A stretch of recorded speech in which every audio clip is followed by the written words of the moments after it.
Hello नमस्कार, मी राधा. तर आजच्या नवीन ब्लॉगमध्ये तुमच्या सर्वांचं स्वागत आहे. तर आज आहे होळी दहन. तर होळी दहनाच्या सर्वांना हार्दिक हार्दिक शुभेच्छा. तुम्ही पण होळी छान साजरी करा, आम्ही पण छान साजरी करणार आहोत. तर तुम्हाला पुढे आजच्या ब्लॉगमध्ये कळेलच की होळी आम्ही कशी साजरी करतोय. चला बघूयात. तर आजचा होळीचा असा हा आमचा बेत आहे. कटाची आमटी आहे ही. इथं भजी केलेल्या आहेत, मिरचीचे भजी. इथं पापडी आहे, ते नम पडू नये त्यामुळे कॅरीबॅगमध्ये ठेवली. इथं भात आहे आणि आता फक्त होळी रे होळी या सर्वजण खायला पुरणाची पोळी. तर आता मी तुम्हाला व्हिडिओमध्ये दाखवल्याप्रमाणे सगळं स्वयंपाक झालाय, फक्त आता पुरणपोळी राहिले. तर आम्ही दोघी ना पुरणपोळ्या करून घेतोय, नंतर नैवेद्य करतो, देवाला दाखवतो आणि मग नंतर होळी पेटवायला जातो. तर चला.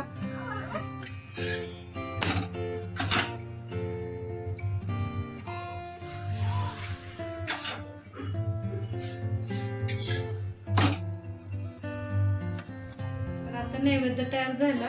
मी पहिलं घरातल्या देवांना दाखवून घेते, नंतर आपण होळी पेटवायला जाऊ.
इकडे बघ.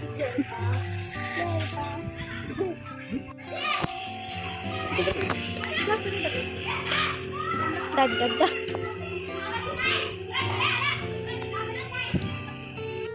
विचारत ना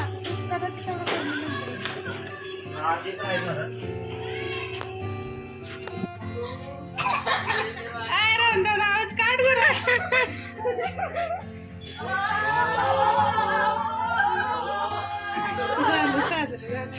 हा छान झालं. शालू पुढच्या वर्षी लुटू लुटू.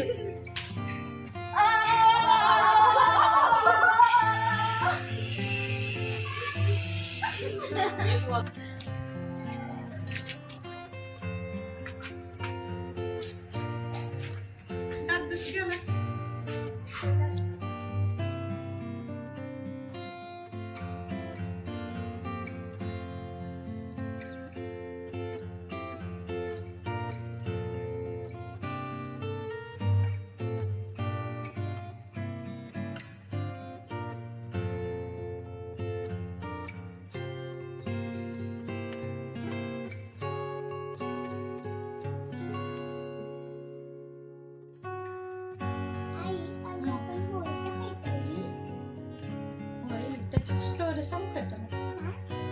तर होळिका पेटवतात माहिती आहे का?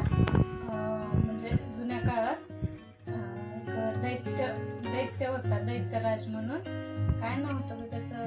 हिरण्यकश्यप. तो दैत्य होता आणि त्याच्या मुलाचं नाव प्रल्हाद होतं. मग तो प्रल्हाद जो असतो ना, तो विष्णूचा भक्त असतो. म्हणजे भगवान विष्णूची जास्ती प्रार्थना उपासना करत असतो तो. आणि मग त्या दैत्यराजला काय वाटत असतं की मीच देव आहे आणि माझ्या मुलांनी माझी प्रार्थना करावी, तर त्याचा मुलगा नाही करत. मग त्याला राग येतो एकदम. मग तो त्याची बहीण होलिका, तिचं नाव असतं बहिणीचं होलिका, तिला सांगतो की तू तुझ्या मांडीवर घेऊन आगीत बस. म्हणजे प्रल्हादला तुझ्या मांडीवर घेऊन तू आगीत बस असं तिला सांगतो. मग तिनं घेऊन बसते, पण तिला माहिती असतं की तिला आगीपासून काहीच धोका नाहीये, काहीच नुकसान नाहीये तिचं. कारण तिला ना एक वर भेटलेला असतो की तुला आगीपासून काहीच धोका नाही होणार. तर मग ती घेऊन बसते त्याला. पण असं काय होतं, असं घडतं की भगवान विष्णूच्या कृपेने ना प्रल्हादाला काहीच होत नाही आणि होलिकाच त्यात जळून भस्म होते. अशी ती स्टोरी आहे. म्हणून होलिका पेटवली जाते. पण तो जो दिवस होता ना ती पेटलेली, तो दिवस होता फाल्गुन पौर्णिमेचा तो दिवस होता. मग त्याच्यानंतर ही अशीच रीत चालू झाली की सगळेजण, म्हणजे प्रथा चालू झाली की त्या दिवशी होळी पेटवतात. म्हणजे त्याचा बोध काय होतो? वाईटावर चांगल्याचा विजय होतो, हा त्याचा बोध आहे. तर कशी वाटली तुला स्टोरी? Happy Holy. चला तर परत एकदा सर्वांना होळीच्या हार्दिक शुभेच्छा. चला तर आजचा व्हिडिओ कसा वाटला मला कमेंट करून कळवा. आवडला असेल तर लाईक, कमेंट, शेअर करा. बाय.